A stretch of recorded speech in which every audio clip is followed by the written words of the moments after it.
Bonjour à tous, je suis Isabelle Landry. Bienvenue dans ce premier épisode de notre atelier sur les capacités parentales. Au travers 7 autres épisodes, on va aborder ensemble plusieurs aspects fondamentaux du développement de l'enfant, particulièrement 0-5 ans, et de l'accompagnement parental bienveillant. Aujourd'hui, on commence par une base essentielle, bien comprendre le développement global de l'enfant. Pourquoi est-ce si important d'en parler et qu'est-ce que ça va changer dans notre regard de parents ou de tuteurs ou de donneurs de soins? C'est ce qu'on va voir ensemble. Pourquoi parler de développement global? Parce qu'un enfant, ce n'est pas juste un petit corps ou un petit cerveau. C'est un être qui est complet. Il ressent, il pense, il bouge, il apprend, il cherche à entrer en relation. Et toutes ces dimensions sont interreliées dès la naissance.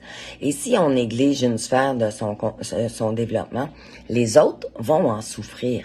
Un enfant qu'on laisse seul, par exemple, émotionnellement, aura du mal à se concentrer plus tard.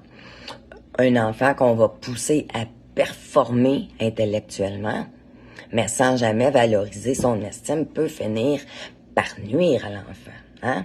Accompagner un enfant, c'est donc l'observer dans sa globalité et adapter nos postures à ses besoins dans chacune des sphères qui le composent. Qu'est-ce que ça permet de comprendre le développement global pour le parent chez l'enfant? Ça permet d'avoir des attentes beaucoup plus réalistes et adaptées à l'âge de nos enfants. Ça évite de comparer un enfant aussi à un autre. On peut pas faire ça.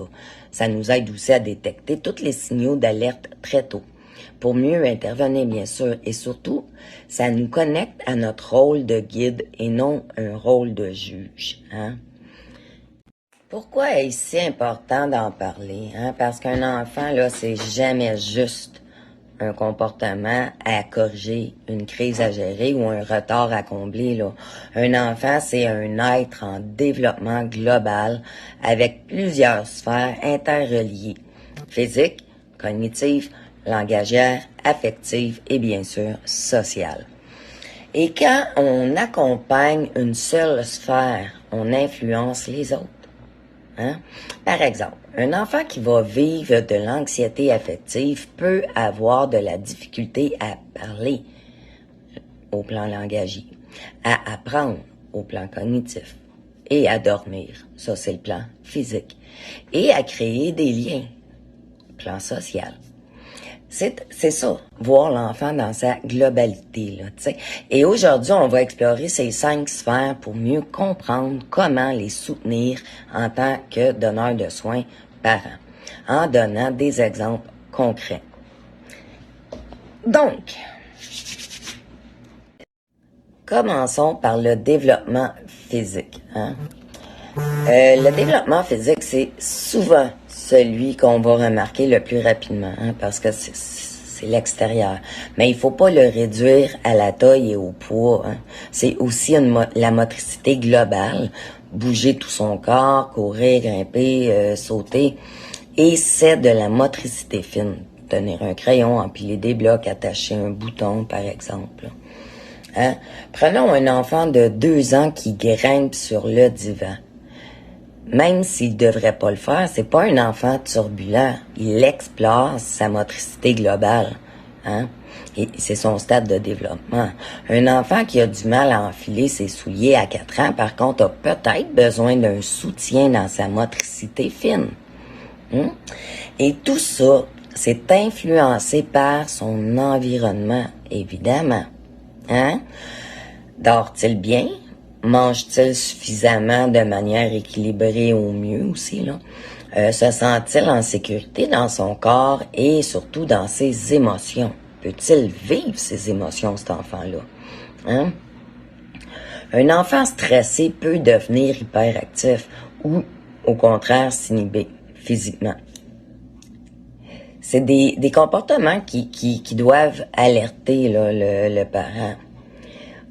Au plan du développement cognitif, Satisfaire regroupe les fonctions mentales de l'enfant.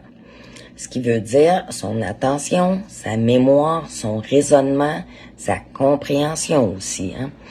Et c'est ce qui lui permet de résoudre un casse-tête, de retenir une consigne ou d'imaginer une solution quelconque à un problème. Hein? Par exemple, un enfant de 3 ans qui fait semblant de cuisiner.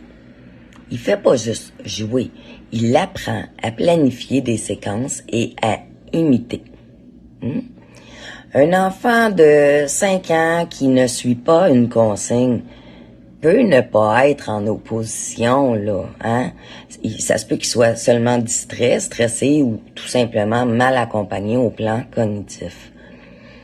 Le cerveau d'un enfant en insécurité, hein, s'il y a de la violence conjugale, des cris, de l'instabilité, son cerveau va rester en mode survie. Et dans ce mode, il n'y a plus beaucoup de place là pour apprendre. Hein. Accompagner le cognitif, ce n'est pas pousser l'enfant à apprendre démesurément. C'est sécuriser d'abord et encourager par la suite. Si nous regardons le développement langagier, donc, premièrement, il faut comprendre que le langage, ce n'est pas seulement parler. C'est écouter, comprendre, nommer, se faire comprendre aussi. Et bien sûr, c'est créer du lien. Hein? Par exemple, un parent qui va lire une histoire tous les soirs à son enfant stimule bien plus que la parole. Il va nourrir la connexion, la mémoire auditive, l'attention et le vocabulaire. Un bébé de 9 mois qui babille, là, et à qui on répond « Ah oui, tu veux ton doudou? » Il va apprendre que sa voix elle a un impact. C'est important. Et un enfant exposé, par exemple, à la violence, au silence ou au conflit, peut avoir peur de parler ou de s'exprimer, même s'il entend bien et comprend bien. Donc, il faut rester vigilant. Hein? Le langage, c'est le reflet de ce qu'on a reçu émotionnellement. Passons au développement affectif, non le moindre. Hein? C'est apprendre à reconnaître, à vivre et à exprimer ses émotions. Et là, ça ne se fait pas toute seule. Hein? Un enfant a besoin d'un adulte qui va lui dire « Je vois que tu es fâché. C'est correct d'être fâché. Je suis là. » Mais il va falloir apprendre à le dire avec des mots. Hein? Par exemple, un enfant de 2 ans qui hurle au sol, qui fait, les bacon, il veut pas nécessairement manipuler. Hein? Il est probablement envahi par une émotion qu'il ne comprend pas. Ce qui est tout à fait normal à cet âge-là. Un enfant de 4 ans qui dit « T'es plus ma maman, je t'aime plus !» Il exprime une détresse. Il a besoin de limites, oui, mais surtout d'un miroir bienveillant. Et valider une émotion, ce n'est pas céder à tout. Non, l'encadrement est nécessaire. C'est montrer à l'enfant que ce qu'il vit a du sens, même quand c'est intense, et de l'accueillir là-dedans, même si c'est dérangeant pour l'adulte. Bien sûr, il y a aussi le développement social, hein?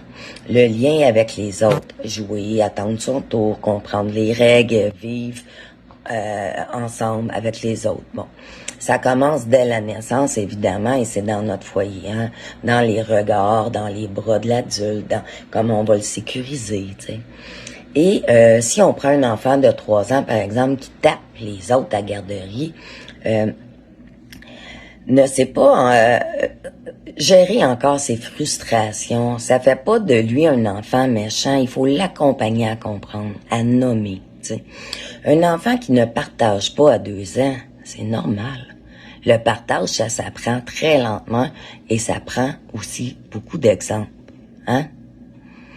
Et puis, attention, un enfant qui a été humilié, rejeté ou peu valorisé peut se protéger des autres, fuir les contacts ou devenir agressif pour se défendre, hein, et avoir la riposte très facile.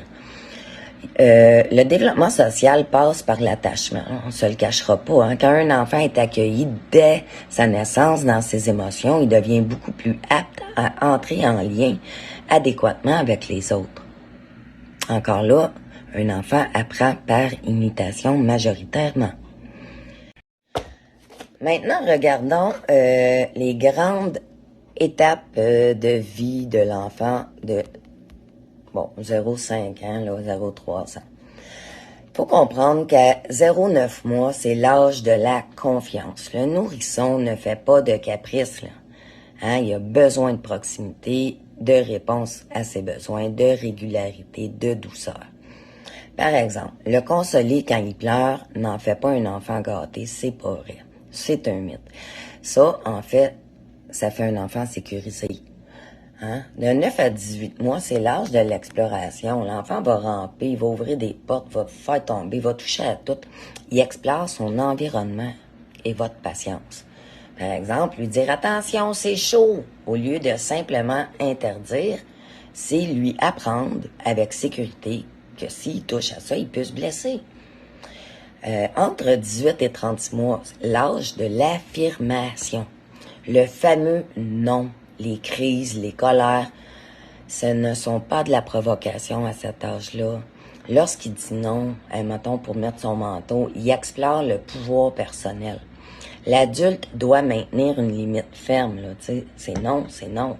Tu peux choisir ton manteau, par contre, mais tu dois en mettre un, sans l'humilier. Donnez-y des choix. Ça va amener l'enfant même à développer sa capacité critique, là, tu sais. Et accompagner le développement d'un enfant, c'est le regarder, comme je disais, dans sa globalité. C'est comprendre que chaque réaction a une racine. C'est savoir que lorsque on nourrit une sphère, on nourrit l'ensemble. Merveilleux, ça, hein? Alors, la vraie question, là, c'est si on commençait comme société à évaluer la réussite d'un enfant, non pas par sa performance, mais par son bien-être. Hein? Merci d'avoir été avec moi pour cette première épisode, une série de 7. Hein? On va parler de plein de choses, ça va être intéressant. Puis, tu vois, là, dans la deuxième épisode, on va regarder tout ce qui est lié aux émotions de l'enfant et la discipline. Donc, je vous invite à être parmi nous pour les prochains épisodes. C'est sûr que les membres, les abonnés vont avoir accès à des vidéos que monsieur tout le monde n'auront peut-être pas accès. Ce vidéo-ci, c'est pour expliquer globalement c'est quoi le développement de l'enfant, comme vous avez pu voir. Par contre, les autres, on va aller explorer, on va aller découvrir des choses. Ça va être pour l'instant 7 épisodes virtuels comme celle-ci, en attendant que je mette sur pied mes ateliers physiques. À ce moment-là, je vous recevrai et on pourra échanger beaucoup plus loin et ça sera beaucoup plus intéressant, je suis consciente. Mais bon, pour l'instant, c'est ce que je vous offre. Donc, à bientôt et merci d'avoir été là.